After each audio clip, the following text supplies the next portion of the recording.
children. Today we will read chapter 7,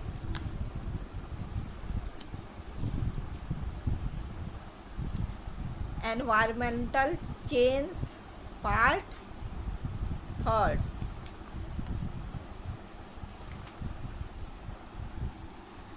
Nitrous oxide. The proportion of nitrous oxide has increased from 270 ppm to recent 319 ppm. Nitrous oxide का जो मात्रा है 270 ppm से बढ़कर अब 319 ppm हो गया है. Chlorofluorocarbon CFC. Due to the use of foam, plastic, refrigerators, AC, circuit aerosol spray, the minute particles having the size ranging from 1 micron to 10 micron is known as aerosol, etc. There has been an increase in the CFC. Foam, plastic, refrigerators, AC, circuit aerosol spray. Circuit aerosol का मतलब जो 1 micro से लेकर 10 micro तक की जो size की जो चीज़ें होती हैं उस पे जो स्प्रे किया जाता है आदि के कारण जो CFC जो है वो उसमें बढ़ोतरी हो गई है इन सब चीज़ों के प्रयोग से. इफेक्ट ऑफ ग्लोबल वार्मिंग का प्रभाव. Change are observed in the growth and development of the vegetation. Change परिवर्तन सब्जियों वेजिटेशन के पैदावार और डेवलपमेंट में परिवर्तन देखा गया. Certain species of birds are now disappearing, such as sparrows and vultures. 2000 glaciers of Himalayas have receded or melted. Vegetation के ग्रोथ और डेवलपमेंट में भी चेंज देखा गया. उसी तरह चिड़ियों की कई प्रजातियां जैसे कि स्पैरो और वल्चर जो है अब विलुप्त हो रही हैं. हिमालय की 2000 जो ग्लेशियर हैं वो या तो पीछे चली गई या पिघल गई. ये सब ग्लोबल वार्मिंग के में कारण हुआ.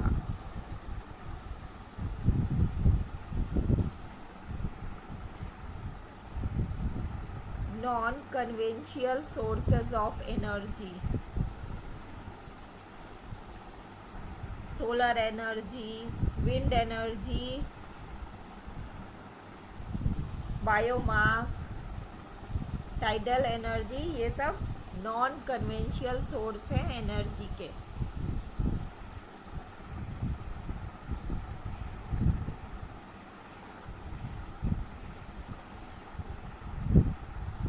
Measures to prevent global warming. Global warming से बचने के उपाय. Reduce the use of sources that release carbon dioxide. उन स्रोतों का उपयोग कम किया जाए जो कार्बन डाइऑक्साइड को रिलीज करते हैं, छोड़ते हैं.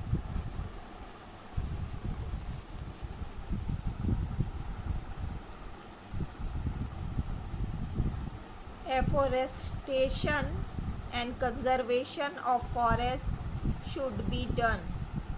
ज़्यादा से ज़्यादा पेड़ उगाए जाएं और वनों का संरक्षण, जंगलों का संरक्षण किया जाना चाहिए।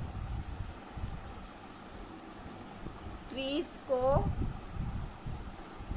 ज़्यादा ट्री उगाने से उनके मदद से कार्बन डाइऑक्साइड कम करने में मदद मिलेगी। Avoid the use of plastic. Plastic के प्रयोग कम करना चाहिए, उसको अवॉइड करना चाहिए प्लास्टिक यूज़ को। Optimum use of manure and pesticides. Manure, खाद और पेस्टिसाइड्स का उपयोग करना चाहिए। Adopt organic farming. Use of green manure and cattle manure. Organic farming का प्रयोग करना चाहिए, उपयोग करना चाहिए ग्रीन मैन्योर और कैटल मैन्योर का प्रयोग करके। Add biotics in the food for animals के खाने में, फूड में बायोटिक्स का उपयोग करना चाहिए। उनके फूड में बायोटिक्स को शामिल करना चाहिए। Optimum use of household appliances. Household सामानों का उपयोग करना चाहिए। Proper use of means of transport. यातायात के साधनों का सोच समझकर यूज़ करना चाहिए। Check the growth of human population. मनुष्य की जनसंख्या पर कंट्रोल करना चाहिए। Design the building with sufficient ventilation to save electricity. Building का डिज़ाइन इस प्रकार करना चाहिए जिससे कि रोशनी और हवा और रोशनी का उपयोग ज़्यादा से ज़्यादा हो सके और बिजली का बचत किया जा सके। प्रकाश और हवा वाले बिल्डिंग का, हवा के आने जाने के जैसा बिल्डिंग का डिज़ाइन करना चाहिए जिसमें प्रकाश ज़्यादा से ज़्यादा आए और हवा का वेंटिलाइजेशन हो सके। Increase the use of eco friendly papers. ऐसे कागज़ों का उपयोग करना चाहिए जो इको फ्रेंडली हो। Grow paper plants and trees around your house. अपने घर के आसपास ज़्यादा से ज़्यादा प्लांट्स और ट्री को उगाना चाहिए। Make optimum use of natural resources. प्राकृतिक साधनों का ज़्यादा से ज़्यादा यूज़ करना चाहिए। Use petroleum products judicially. Petroleum products का यूज़ सोच समझकर करना चाहिए। Use water carefully. पानी का उपयोग सावधानी पूर्वक करना चाहिए, सोच समझ के उनका यूज़ करना चाहिए। पानी का उसका मिसयूज़ नहीं करना चाहिए। Practice rain water harvesting. जल संग्रह का, बरसात के पानी का को संग्रहित करने का प्रयास करना चाहिए। Increasing the use of CNG and non conventional sources of energy. Non conventional energy के जो स्रोत हैं और CNG का उपयोग ज़्यादा से ज़्यादा करना चाहिए।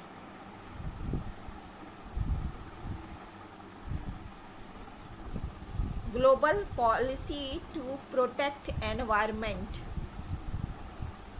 ग्लोबल नीति पर्यावरण को सुरक्षित करने के लिए ग्लोबल नीति बनाई गई।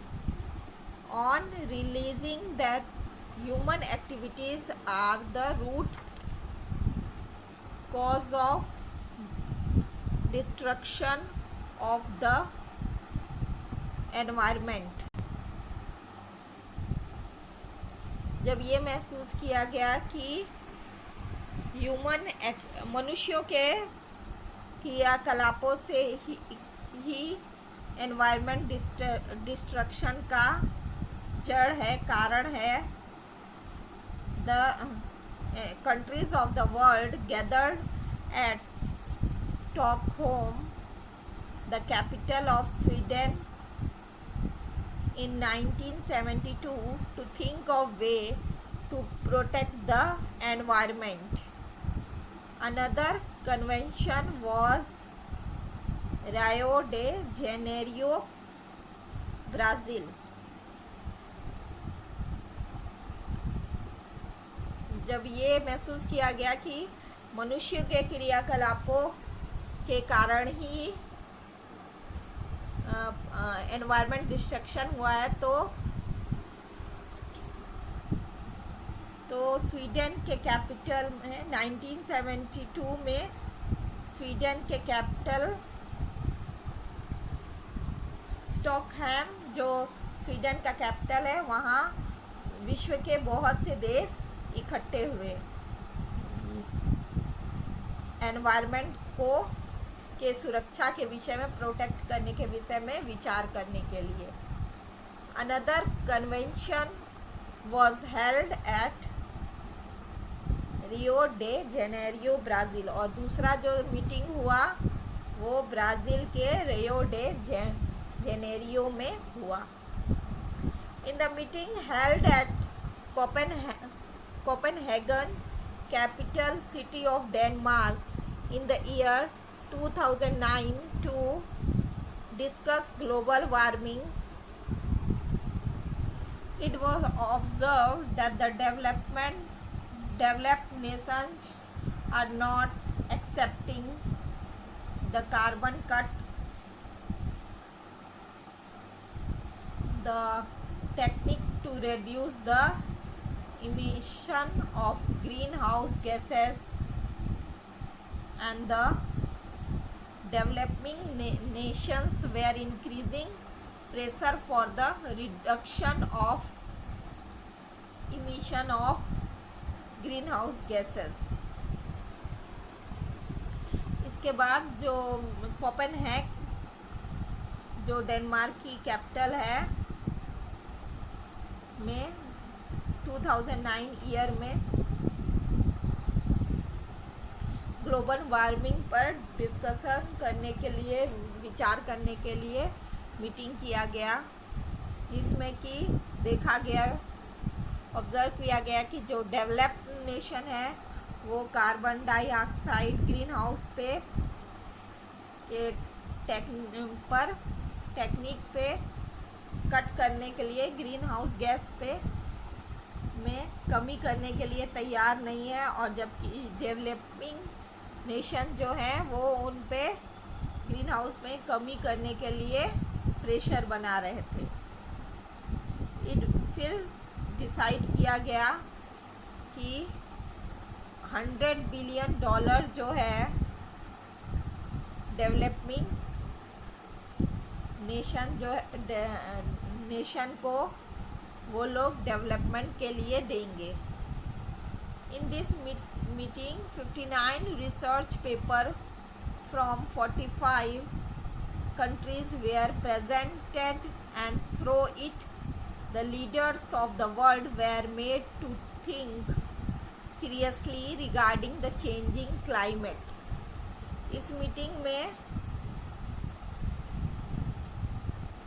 45 देशों के द्वारा 55 रिसर्च पेपर वर्ल्ड के लीडरों के पास सामने प्रस्तुत किया गया, जिससे कि वो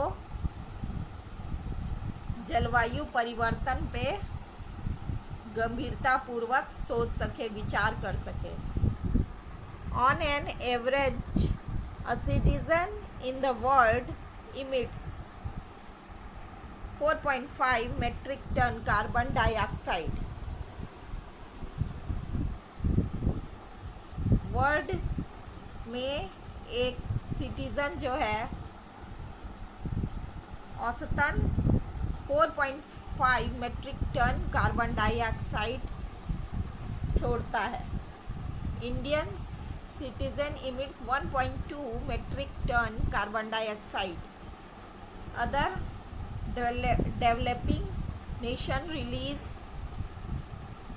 for lesser carbon dioxide gas, जबकि इंडियन सिटीज़न जो है वो 1.2 मेट्रिक टन कार्बन डाइऑक्साइड छोड़ता है, जो कि दूसरे डेवलपिंग नेशन की तुलना में कम कार्बन डाइऑक्साइड गैस रिलीज करता है। Large amount of concessions should be given for development and more restriction should be on the countries like the USA. As an average, American emits 20.6 metric ton carbon dioxide.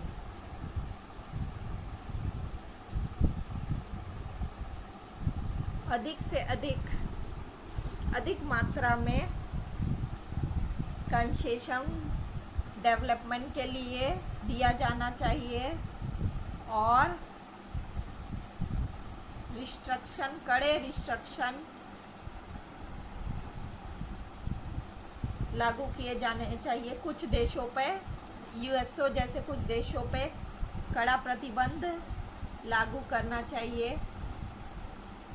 जहाँ की एक American औसतन 20.6 metric tonne carbon dioxide छोड़ता है। Now I am repeating the main points of this paragraph. Listen carefully.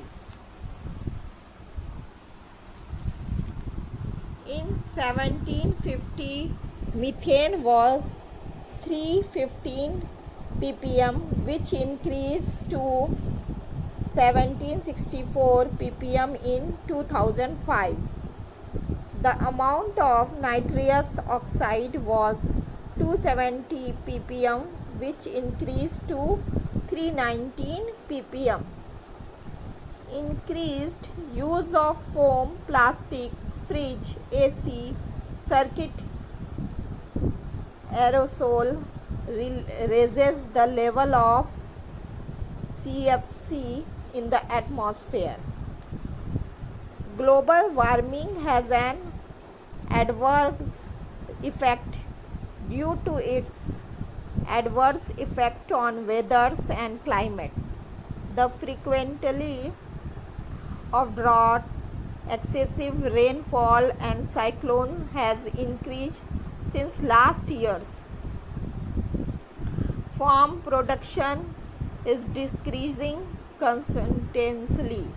No snow has melted due to the increased temperatures, which has raised the sea level. Some coastal settlements in some countries are likely to be submerged. High temperature may adversely affect the human health in general and may increase few diseases. Solar energy, wind energy, geothermal energy, biogas, etc. are non-conventional source of energy. Following steps are necessary to produce less greenhouse gases in order to reduce the global warming.